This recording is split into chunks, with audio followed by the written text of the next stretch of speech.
Hello there, and a very happy new year to you. If you're one of those people who love setting New Year's resolutions, but you find them really difficult to stick to, and goal setting is a bit of an art form for you, well, stick around because I'm going to share with you a super simple model that's different from normal goal setting that may work better for you.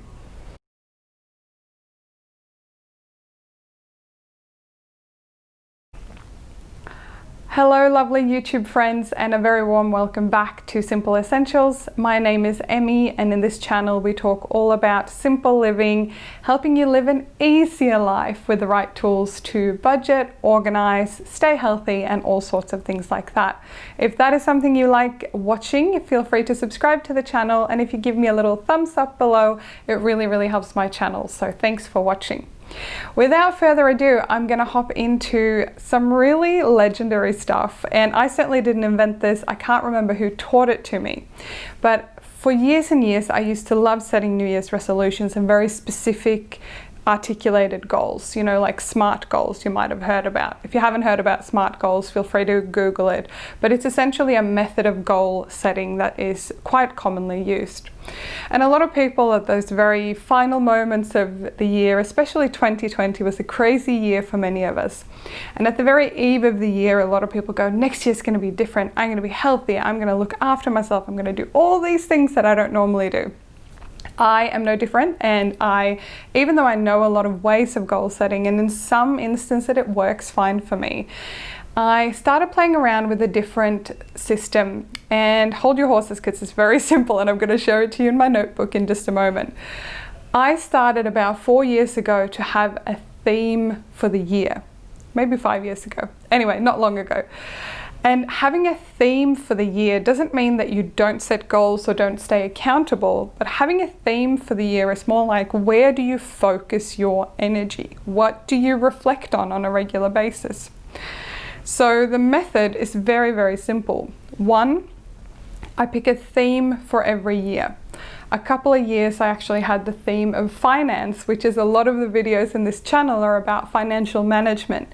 That is stuff that I learned during my finance focus year.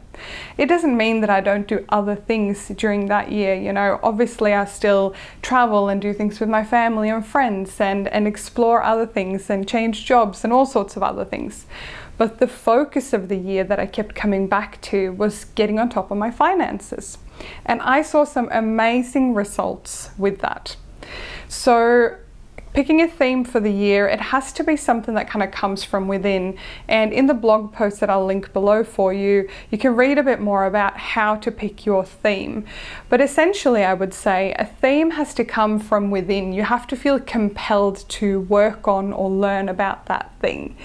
And very often, so for example with finances, it wasn't a push or a should, like, oh, I really should get better at my finances or I should look after my health.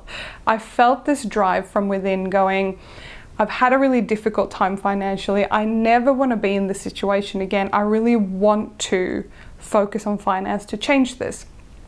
And you may not have an area like that in your life, but I really encourage you to reflect on, you know, for you, is it health? Is it family? Is it rest and recovery? Could be a range of different things. So step one is to pick that one theme for the year that is going to be kind of your umbrella over the other things. So my personal theme for 2021 is self-love, and it's a theme that's very much come from within. It's come from a desire to look after myself, to look after my health, to look after a range of things, to make sure that I'm looking after myself and showing up in the best way that I can to the world around me.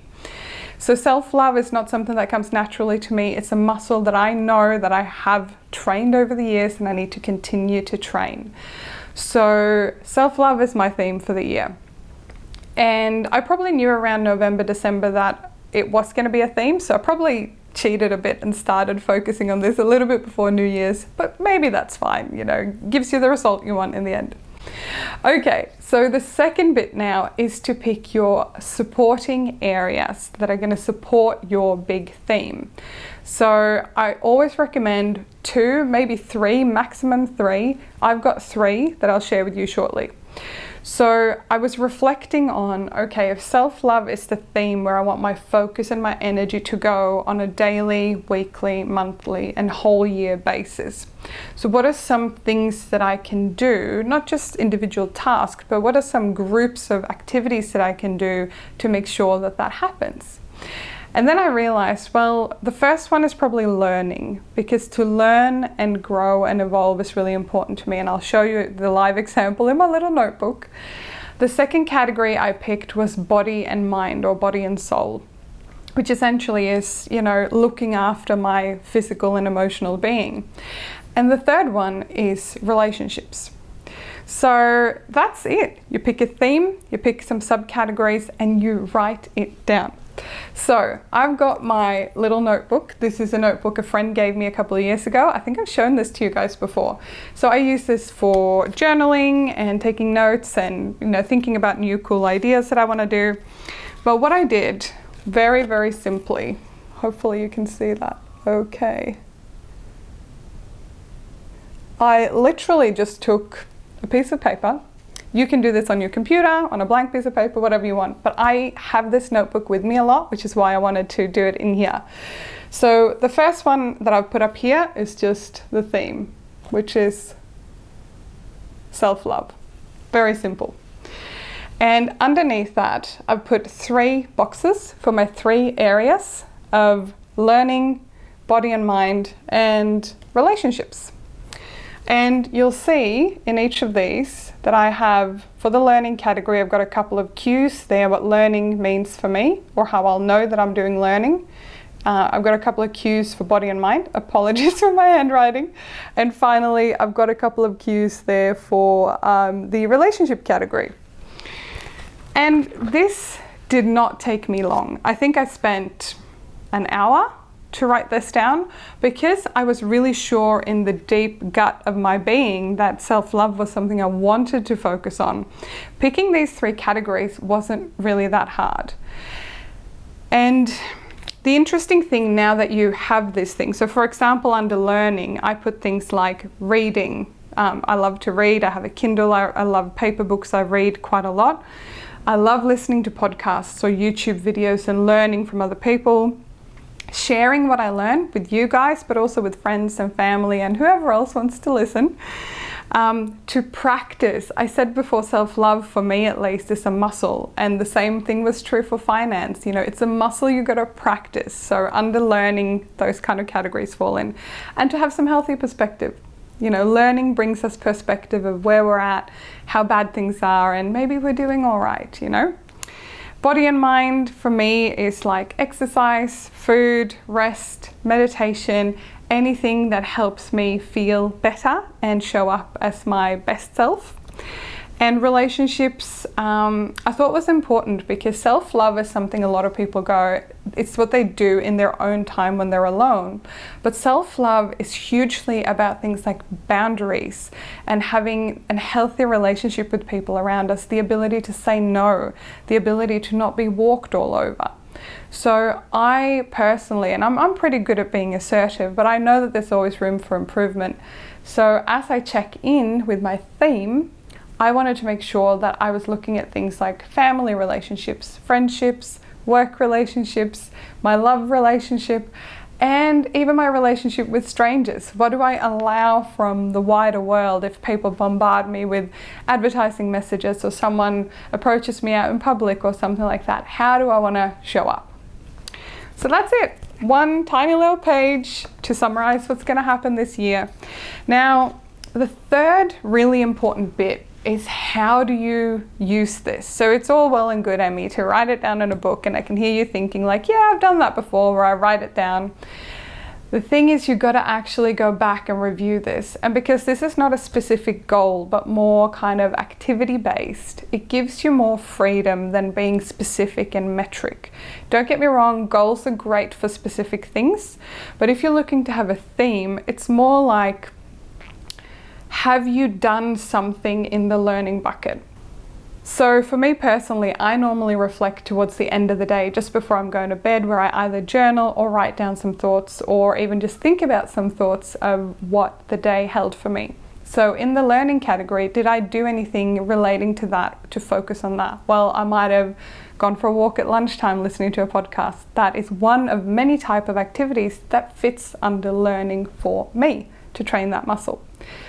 Body and mind is obviously another one. So I usually reflect at the end of the day, did I look after myself today? Did I exercise? Did I meditate? Did I do something? I don't have to do everything. This is the point. Did I touch on one of the categories that really helped me stretch that muscle and make sure that I become stronger and better at doing self-love? And finally, did I look after my relationships? And specifically, did I show up with love to myself in those relationships?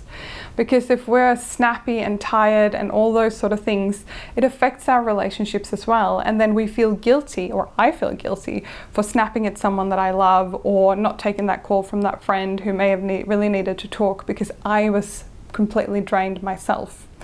So that's it. One theme, 3 simple buckets of activities, and I've been doing this for years. Sometimes I'm better at it than other times, but the beauty of this is even if you take a week off and don't look at it for a little while, it is super easy to come back to it because it's a 1-pager.